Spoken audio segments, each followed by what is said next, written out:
but we're seeing the results of that. We're living in their wake. Yeah, and I know that company, like I said, was acquired by eBay for like $1.5 billion. They all came out pretty good, and then Yeah, went on to go and start other powerhouse companies. yeah, and Reid took his earnings and went Yeah. to start LinkedIn. Yep. Which everyone knows today. Yeah. LinkedIn is LinkedIn. Yeah. LinkedIn, I mean, they didn't have a whole lot of traction or like growth in the first couple of years. I think the first year they had like 6,000 people. Yeah, and it wasn't what it is today. It was Yeah. more of a professional CV than it was a social network. It evolved into a social Yes, and I network. think one of the things I heard him say was like most people didn't want to use it because it looked like you were shopping yourself around. Yeah. It made it look like you were, oh, I'm on the market. Yeah. And so that would signal to an employer like, oh, they're gonna quit soon. I'll just fire them. Like, you know. And so having to get over that kind of idea of like, oh no, this is just a professional way to network. Yeah. Not I am on the market, I need a job. Even though a lot of people do use it for that now. Yeah. Like I'll see people go quiet. Even if you're not looking for it, you'll create your thing, and people will be like, "Hey, do you need a job? Right. You should be shopping around." But another thing too that I learned is there's.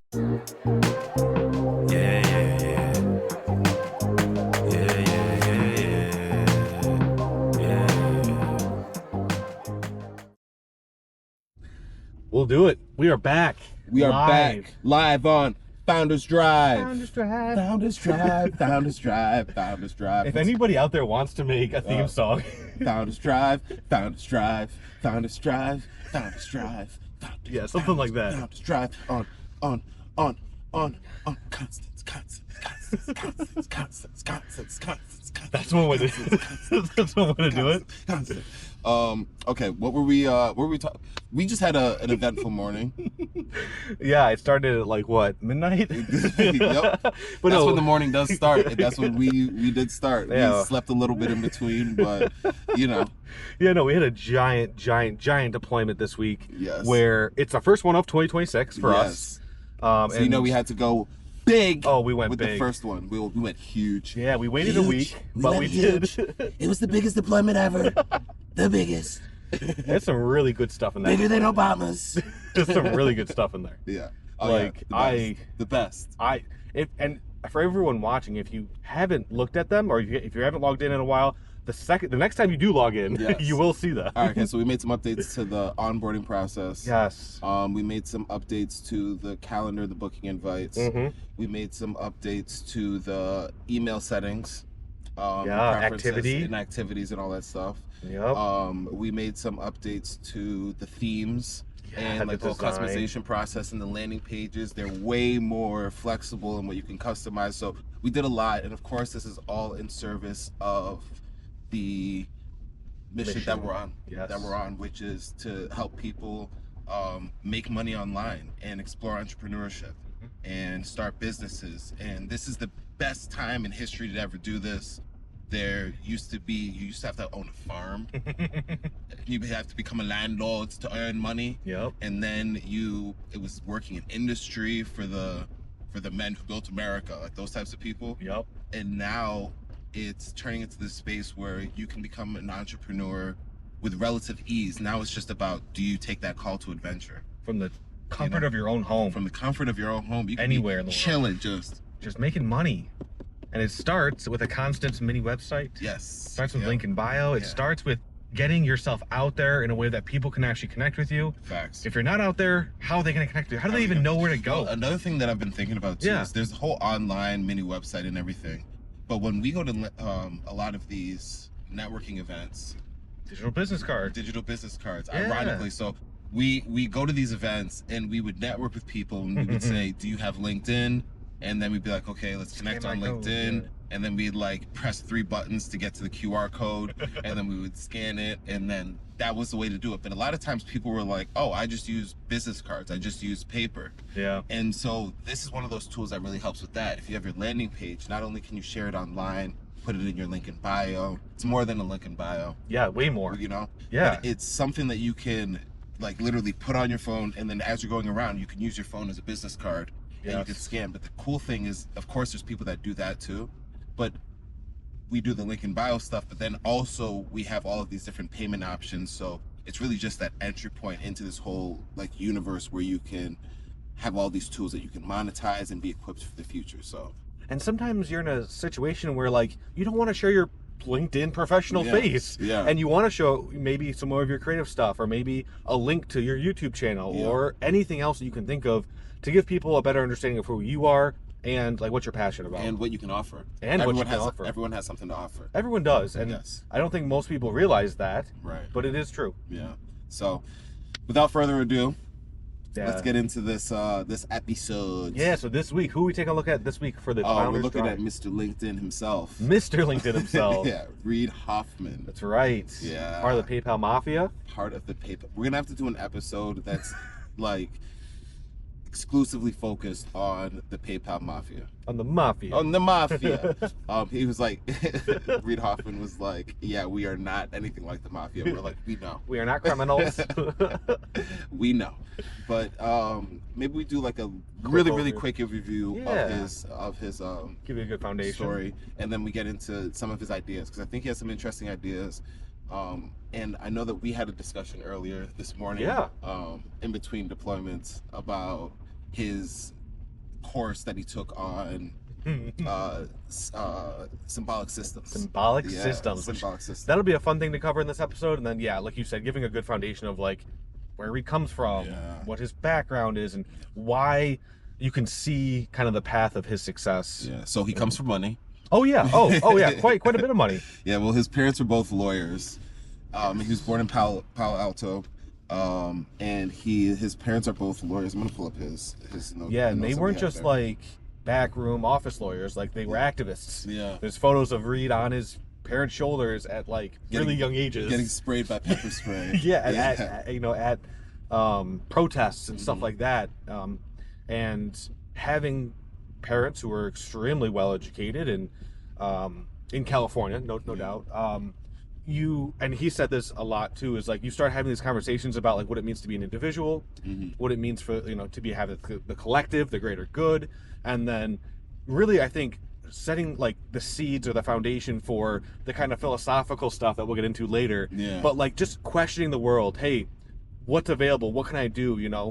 A lot of people that are born into a higher class of living just can see more options available to them. Yeah, they're just presented with more opportunities where they see those things. Yeah.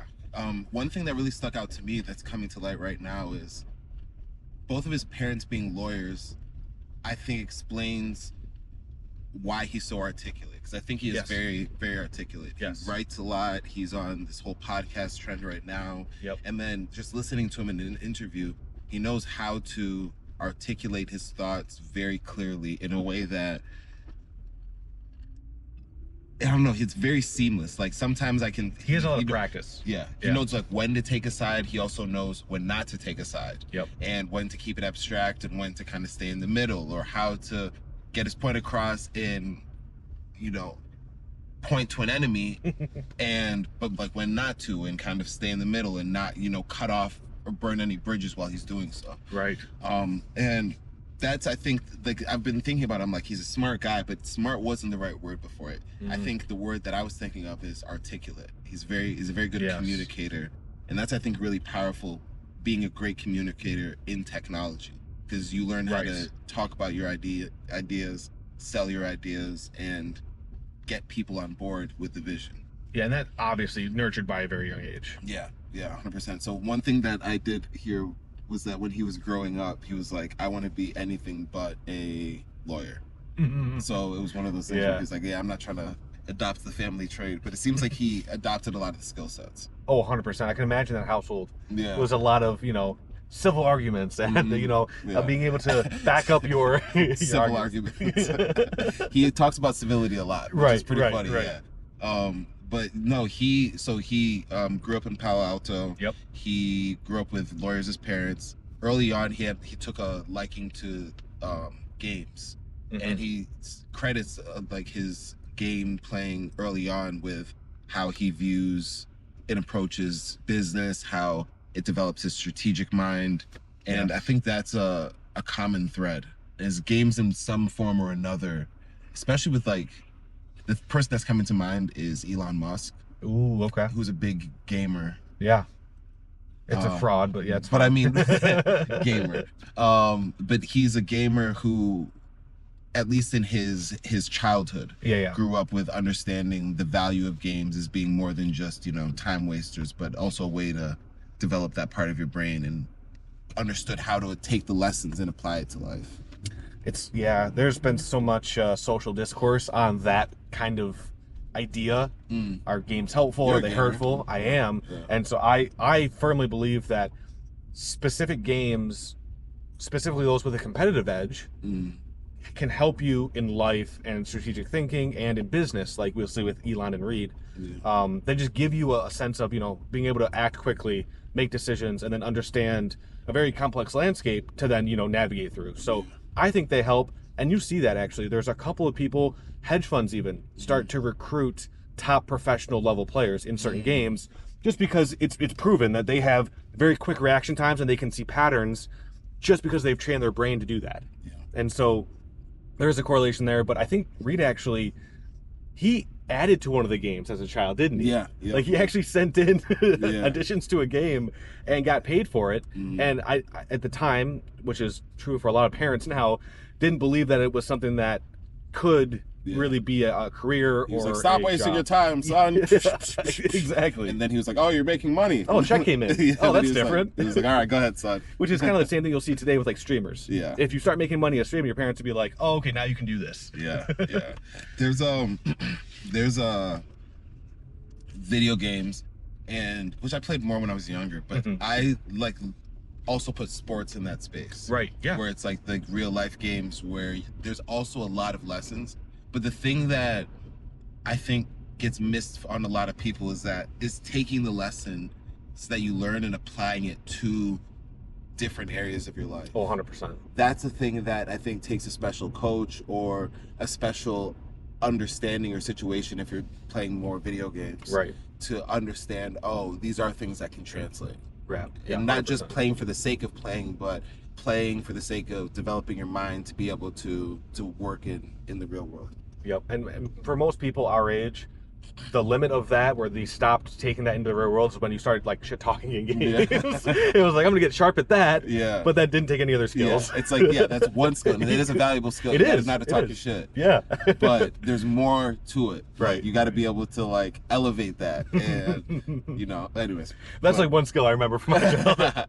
Has kept with me. So he Well, fast forward to maybe his college years, or so he went. So he did that. He went to he didn't go to Stanford right away. He went to or did he? I think he did. He did go. He went with his parents having, you know, and that upbringing. Sense. You're right there on the West Coast. It's like Stanford's like it's a beautiful campus too.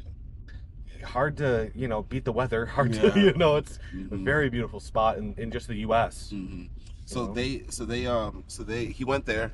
And he took the symbolic systems major, which was pretty new then. He was born in 1967. 1967. So what is a symbolic systems major? What does that even mean? It is an interdisciplinary course. It's an interdisciplinary major that weaves together a lot of different fields like computer science, philosophy, mathematics, linguistics, cognitive. Did I say psychology? I said philosophy, psychology. Both of those. Product design. Like, there's a lot of these different fields that they weave together in an interdisciplinary approach. And we were just talking about like peeling that layer back a little bit to be like, okay, why is that not offered in other areas?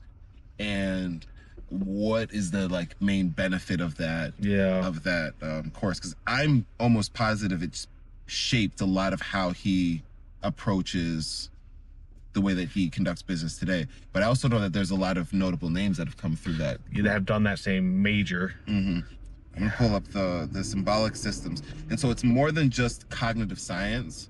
I think that that's one of the buckets that people associate it with. But it's more I think like even just breaking it down, symbolic systems.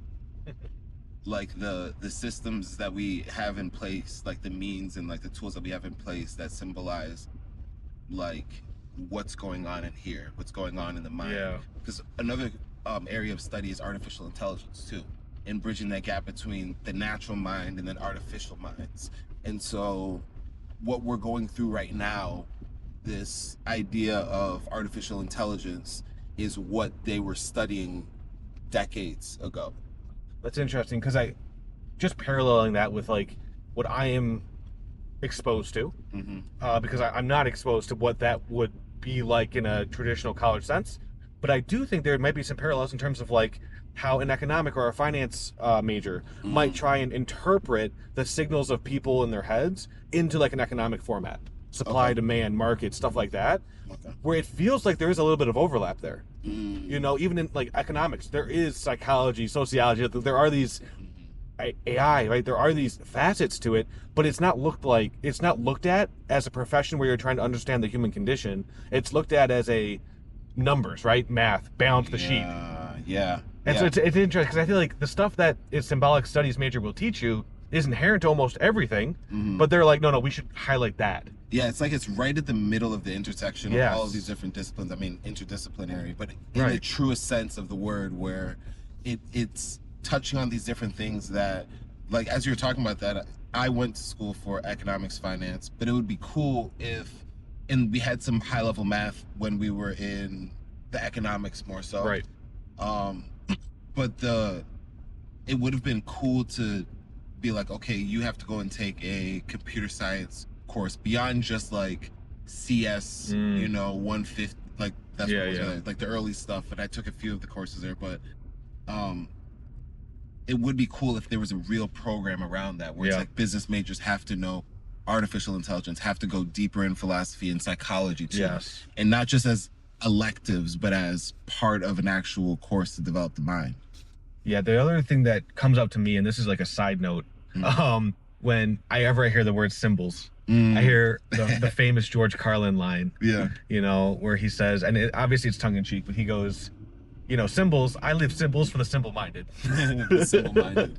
Which, I think is true. There's a lot of weight in the fact that there's a lot of simple people out there that will just see a symbol, and that's, kind of where they will ascribe all their attention to. Yeah. And I think it's also very powerful, because it's true. There's symbols out there that a lot of people put a lot of their worth into, speaking religion or family values. Like, you put a lot of your value in that, and that is in some ways or shape a symbol. Yeah. And so it's very interesting. I think it permeates all like life that we have here. When you pay attention to those symbols? Just like, I think symbols themselves and the status of power and just the way that they can be perceived in the Western world, it's such a big part of our everyday life. I mean, there's studies out there of like how many ads a 2-year-old child sees just driving down the highway. Right. It's hundreds of ads. Those are all symbols. Yeah. And so I don't know. I feel like it's even deeper than we'll be able to go to in this podcast. But I mean, you need very a whole, interesting. You need a whole course and study. So they call it here. The way what you touched on was really interesting, but the way that they call it right here is they say, what can you do with a SimSys major, or what can you do with a symbolic systems major? Right.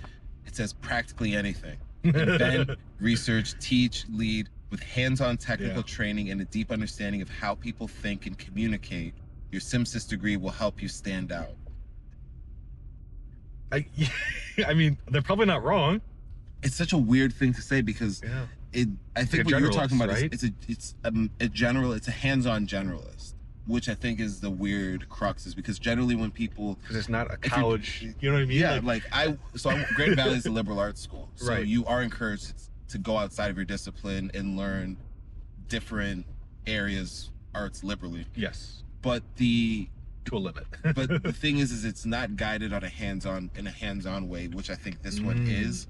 And I think that there's just so many notable people that came out, and I'm sure that there's also a degree of it being in Silicon Valley that makes these people notable grads. I can only imagine the amount of talent you can get into your classroom to talk to those kind of people that have done it in the Valley, three houses down. Yeah. So that's also something that'll come up also in this podcast, where it's like your network is your net worth. Well, that's going to be on the constants. version. 100%. But it's also going to be a theme of Reid's life, I think. But that'll be on Constance. But there's so that was like a big thing that we caught note of, and that's something that I'm going to peel back a little bit more. Yep. As I go through just like following up on some of these. Yeah, maybe even like a Mind for Business channel. Right. You never know. Yeah. Check out Mind for Business. But anyway, I think that major starts a series of dominoes for Reid, because Stanford's huge for him. Well, that is huge for him. But also, before we go into that actually did click. Oh, you just gave me a huge idea, because that to me is the Mind for Business aspect of it is that, but less technical, more business focused in like what the feeling of where I want to take that channel. I mean, it's a symbolic systems channel. It's a symbolic systems channel. Right? Like that's so let this be a whole advertisement for that. And and for anyone that doesn't know what we're talking about, in the description below, you'll see personal channels for us where we explore even more of our passions. Yeah. Not just this. And so Tendo has this whole symbolic systems channel. So we're living it. We're living it. When we say, hey, go do it, it's like, no, we're right here. Yeah. Okay, so Stanford, yes. What were you gonna say about Stanford? It's just like, it's very obvious to me that is the epicenter of like his, like the big bang for him. I mean, this is where he gets to meet and become really, really close friends with Peter Thiel. Yeah. You know, the person who is currently running lectures about the Antichrist in Silicon Valley right now. Peter is a well-known entrepreneur, tech evangelist, and just multi-billionaire. An authority in the whole the whole tech space. That's why I think the whole aspect of going through the whole PayPal mafia together would be a really, really interesting episode, because most people see him as the head of the PayPal mafia. Right. Yeah. Right. And they like, there's just so much there. They met it at Stanford. They did, and that's like, it's interesting because some of the stories they have around meeting echo a lot of what I believe Reid had in his childhood, which were a lot of these civil discussions, these back and forth philosophy discussions, sociology discussions, where they would be able to kind of pick each other's brain and go back and forth in a debate style, to the point where they got just so close, to one another, that I think they ended up running on the same ticket for student government. I believe is what they were butt buddies. I mean, I would say that, but it's Peter and Reid. It's something that at the time was probably like, oh, this is fun, like we're gonna do this. But obviously later on the road, it becomes such a huge relationship for him to maintain. They ended up getting in business though together a little bit down the road. They did. He started Social Net. The first of his attempts to be a social platform. Yes. And that's really curious. It was early internet days, 97, I believe. And that was right after he worked at Apple. Yeah. So he kind of got his start at Apple for 2 years just because he knew somebody who had a roommate who worked at Apple. And so, hey, quick phone call, he got in, and with those 2 years, he was really able to digest like product development basics, company like everything you would need to, pretty much do it on your own. Yeah. Which after those 2 years, he then eventually decided to go do. Yeah, and started the social net, which is kind of forward leading. I mean, the internet was huge. It started becoming more popularized in the 90s.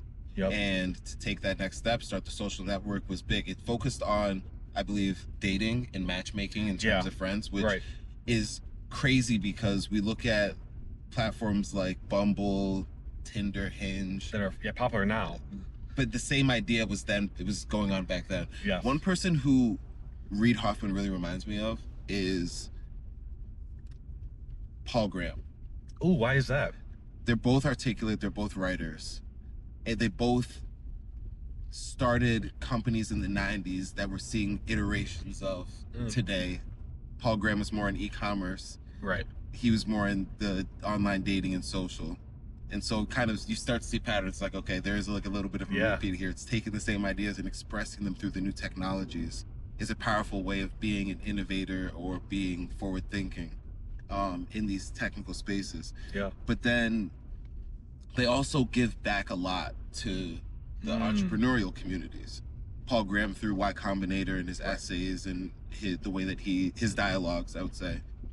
And then Reid Hoffman with he teaches a course at Stanford now, blitz scaling, which we'll get into in a little bit. Maybe we end off this episode before we transition. I'm into that with the blitzscaling framework. And then through his podcast right now, and I think just the way he talks, it's like he's trying to give away, he's intentional about taking what he's learned and putting it in a way where somebody who's new can understand clearly what he's talking about, which is not the same for his peers. I mean, he was in the same room as an Elon or as David Sachs, as a Peter Thiel. Right. They give back, but not with the same energy that Reid Hoffman does. And I think there is a side effect that happens when you do it the way he's been doing it. But I want to cover some of that in the Secret Constants episode, so call out for that. Yeah. But yeah, no, you're right. He definitely reminds me of like the more, maybe public would be a good word for, like just publicly available and giving back in that sort of way. That's interesting. Yeah. So I see it. I just saw a lot of parallels between them. Yeah. But it really triggered off with like how they just started those early versions of internet companies in the 90s. Right. And I was like, that's interesting. So I know when they were at school together, Peter and Reid, obviously they were close, but then when they graduated, they kind of went their separate ways, with Peter starting PayPal.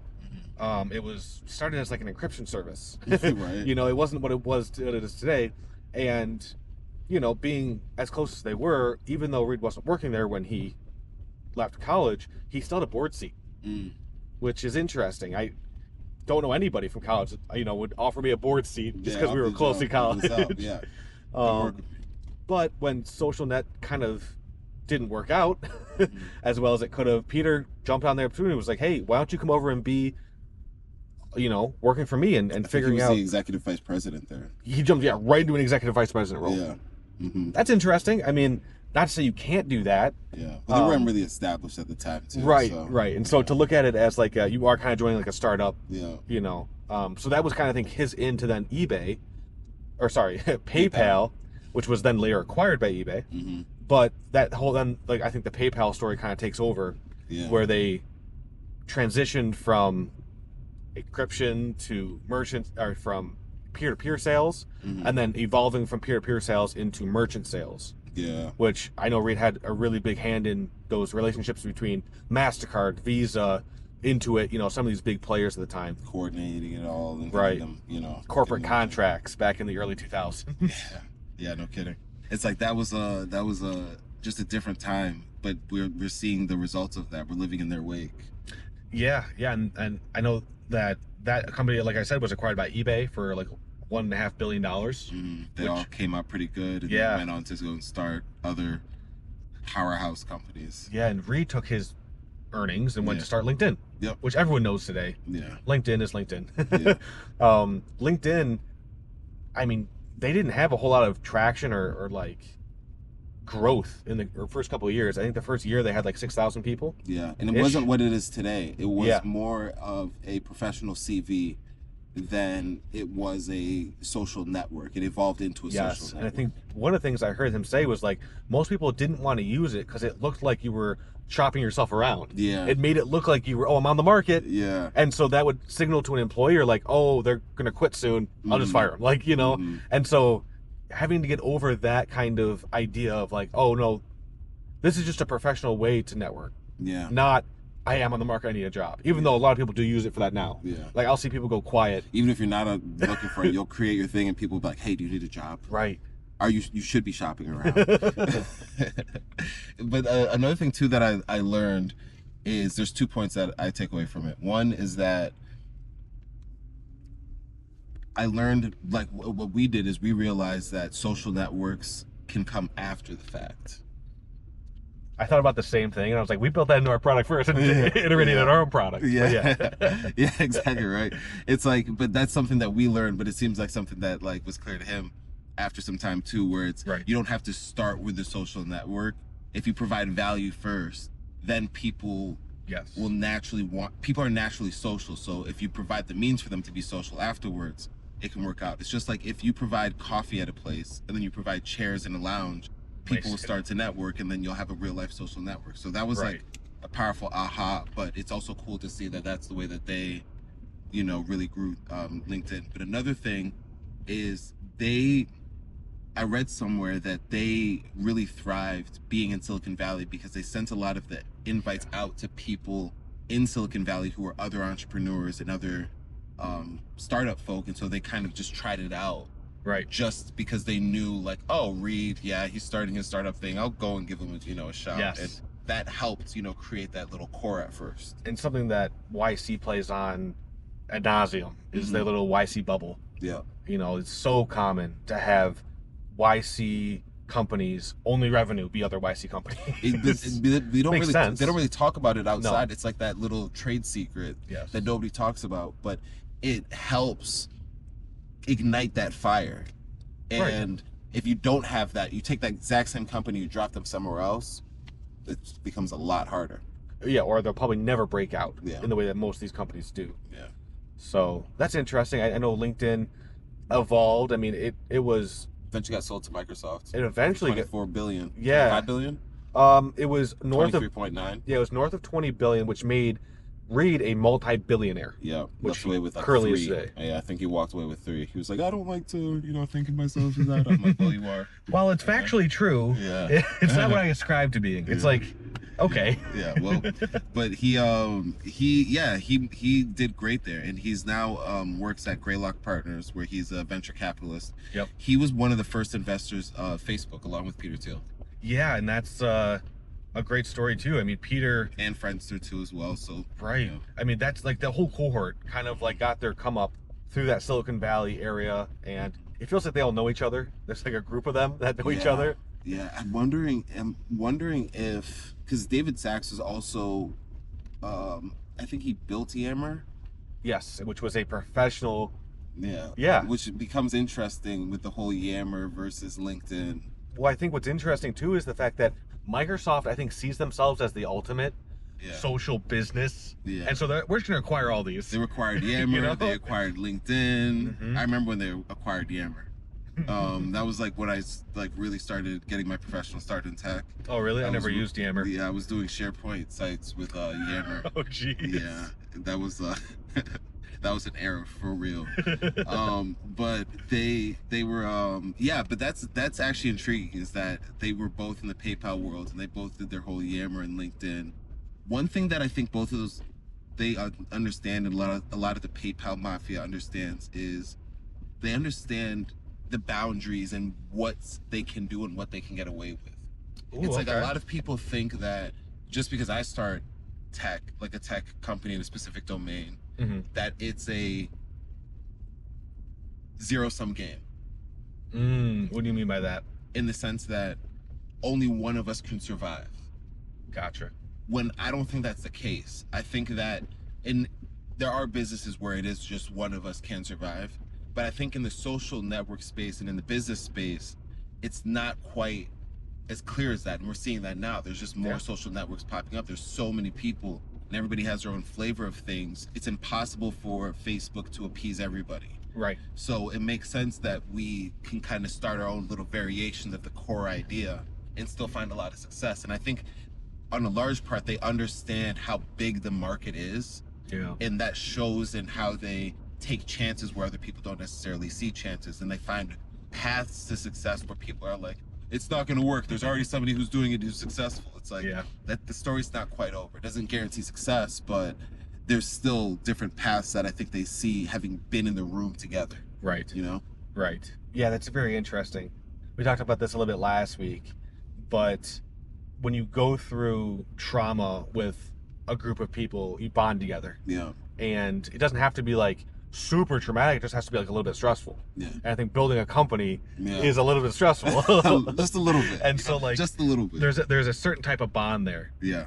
Where you'll see it too. They'll talk about each other on other podcasts and stuff. The good and the bad. That's another thing too. Like I see Elon and Reid like talking smack to each other. Like Elon will comment on LinkedIn, he'll be like, "That's for losers," and then he'll be like, "Elon is ridiculous," and so and a lot of it's true, but it's like they also know each other. Right. There's like a love-hate brother relationship, coworker that I think just comes from going through a difficult, like you're saying, traumatic, stressful experience.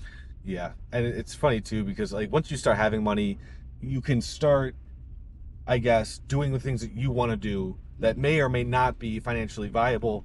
It's like you can start saying, I'm not going to invest in you because I don't believe in your mission. Yeah. Which he did with Elon. Yeah. You know, he was like, I don't believe that you're going to get a turtle to Mars. However, you know, they are still like, he was like, is he okay? Friends. He was like, is he okay? He was asking me about sending turtles to Mars. I know we just got some money, but I'm not like, I don't buy it. Somebody should call Elon and let's make sure that he's good. And then, you know, fast forward. And he's yeah, so it's not like and so Reid eventually does invest in Elon's company. Yeah. But it's not the first round. It's not the first time he asks. Yeah. So it's just interesting how like they're connected in ways that allow them to be individualistic, but when somebody is winning, it's like, okay, let's all back the winner. Yeah. Regardless of how we feel about each other. Because it's like, well, a big part of it is I just trust that this person has good judgment on. Yeah, because they have the history. Yeah, yeah. There's also another thing where I think he was one of the first donors of, or one of the first donors to OpenAI. Yes. And then OpenAI converted into a for-profit company, so it became Monopoly AI, Closed AI. Right. And I think Reid Hoffman was still part of that. He is. And that caused a lot of friction between Elon, and people started picking sides. Yeah, Elon he's out of that. He was like, you're on the ops. Like, he was like, that's what it is. He was like, it is what it is. Yeah. So that's a story to be told another time. But you know, there is just that whole dynamic where it is interesting to just see the arc of how the things have been playing out, how they both found success after PayPal. Yeah, for sure. Multi-billion-dollar success after PayPal, all of these guys, which is incredible. But, yeah, the only other thing I wanted to touch on for Reid, because I think we went through a lot of his like timeline there, and he's still alive today. He's doing great things. So we may have another episode on that. Yeah. But I want to talk a little bit about the work-life balance aspect of things. Oh, yeah. Yeah, but anything you want to No, I was going to say blitzscaling, but we can get into that. Yeah, we can get into that. I have a couple thoughts on that. Yeah. So in terms of work-life balance, every great entrepreneur gets asked this question. What is your definition? Or how do you think about work-life balance? Yeah. We have our own thoughts that we've gone through multiple times, and we will continue to do that on this podcast, probably here. Yeah. But Reid has this very interesting view in terms of the amount of work that he's expecting out of people when you're going for something big. The startup world, you are swinging for the fences. You are trying to get big. If you're not going for big, you're going for broke. Like, there is this whole mentality of it's all or nothing. And a lot of founders, we have that kind of grit, and we're working, like you said at the start. We were up at 2 or 3 a.m.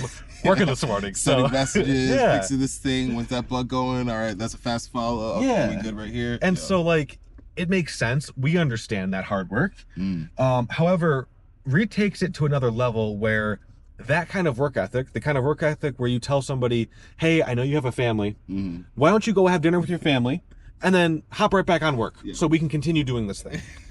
That kind of expectation, I think, works really well for your founding circle, your first 5-10 employees. However, Reid says that he did this up to 100 employees.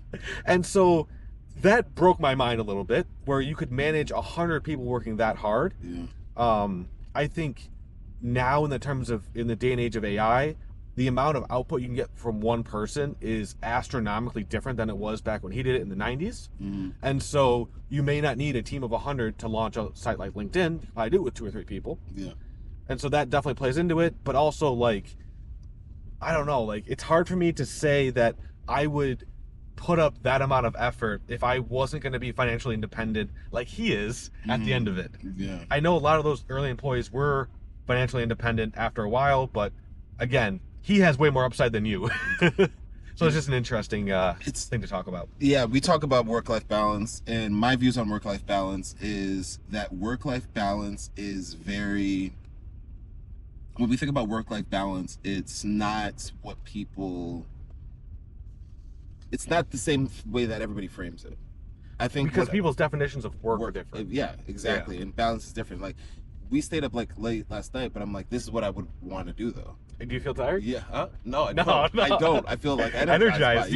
This is probably one of our more energized ones than the other time, because it's like it's something that I want to do, and it's cool, and I'm like, man, we had a huge push, but it's like it's a good energy, and I feel that. Right. And that's a big part of it is the type of work is a big thing. We said hard work. It's like we could have stopped it and said at 10 we'll just do this another time. But it was like part of us was like, nah, let's like let's like do that.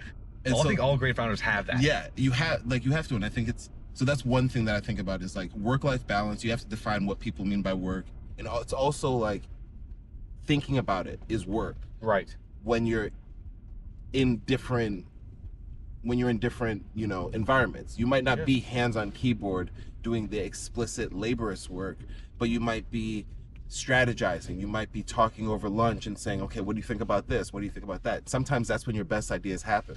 Another thing is being a performance athlete. When I was younger, you have to take breaks. You have to rest. You have to. And so, but it doesn't mean that you can't be working on it. You could be working on studying technique. If you could be working on doing different things outside of that direct work.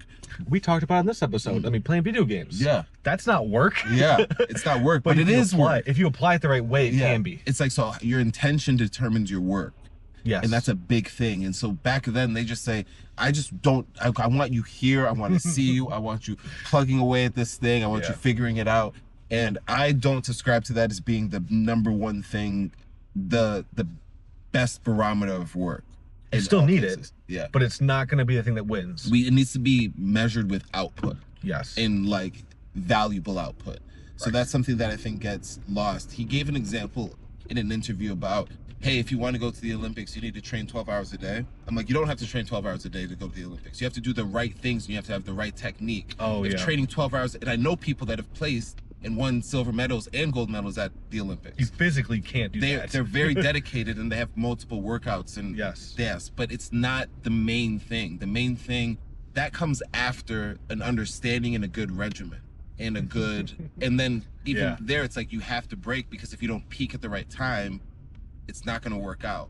So it's not to say that we're not in favor of like working those extra, we love it. Yeah. But it's also, it needs to be coupled with the right context and the right type of work. Oh, 100%. If you're going 100 miles an hour in the wrong direction, you're just setting yourself back and you're burning yourself out. And now you have to make up all of that time. And so I've been in situations where people burnt out. I've been burnt out because I was just working on stuff and it was aimless, and I'm like, I don't even know what, like, I can't see the progress here. I can't see like the thing that I'm taking away, where if I left and I would have some tangible result. And I think context and creating a context matters when we're talking about like this whole work-life balance thing. Oh, 100%. And we'll continue to say this. Yeah. Because we're very passionate about it. Yeah. You have one more thing to say? Because you triggered a memory for me. Before going into the about that what we were talking about. That was it. It's like the 12-hour. You triggered a memory for me when you said that, you know, there are Olympic people in your life that have won medals. Yeah. It triggered the memory of the fact that,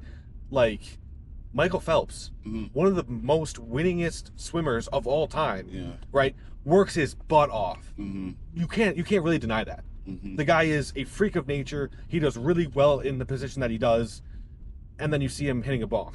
You know what I mean? Like, it's like, okay, he can't be working out all the time. And he is so good where he does work out. He can do that. Yeah. And, you know, when I was in high school, swimmers saw that. They're like, oh, I can smoke and swim. So, no, you can't. Yeah, you can't do it. You're not Mike Phelps. You're not doing what he does. You're not working out like the way he is to be able to give a little bit on that end. Yeah. And so it's just interesting. Here's another thing that I'll actually throw out, too. Yeah. Is Mike Phelps, when he trains, because that's another performance sport. It's not necessarily, you know, teams and all that stuff. So what he would practice, he's not swimming for 12 hours straight. That's what they think. It's like, no, don't leave. He's not leaving the gym. He's like going, he's like taking a break. He's resting for a couple hours at a time. He's taking a nap. Even Kobe Bryant, the Mamba mentality. Yeah. He would work in shifts because he understands I need to recover. Right. So he's going and he's doing like, I'll wake up at 4 and he's like disciplined about that. Go for 3-hour workout, get breakfast, go out, sleep, then go and do another 3-hour workout, break out. Like, and then there's other people are waking up at 11 going, I'll start my day now. Yeah. And Kobe's, I've been up for 6 hours, dude. Yeah, and doing that. It's like, but the thing is when we take that lesson and we apply it to Silicon Valley, they think it's just be in front of the keyboard for 12 hours. And science shows this over and over and over and over and over and over and over again. Performance declines. I know that people aren't measuring that all the time. In fact, Elon Musk in what's his name talks about this. He looks at a lot of his employees as disposable. Most people that say Elon Musk say it's one of the best experiences of my life. I never want to work for him again. People are like, it's the best experience of my life. Or a terrible experience. I hated it. Right. Never want to work for him again. Because yes, he would get the most out of you, but it's like a coach running a running back into the ground rather than putting that player in strategic positions where they can have a long career, last, and have lasting impact. 100%. So. Yeah, I like that. I had a lot that came out there at the end. We didn't even get to the blitzscaling thing, but no, we will though. Let's start off. Exactly. Yeah. Right, cool. So I think this was great. Reid Hoffman will continue to do that, and we'll continue to go down this PayPal Mafia list. Yes. Because we're going down the Mafia list. Yeah, we're taking all of you. Yeah, there's things that are similar and different for all these personalities. Yep. So it'll be a fun ride. But catch us next week for another founder, and check us on Constance Founders Drive. Peace.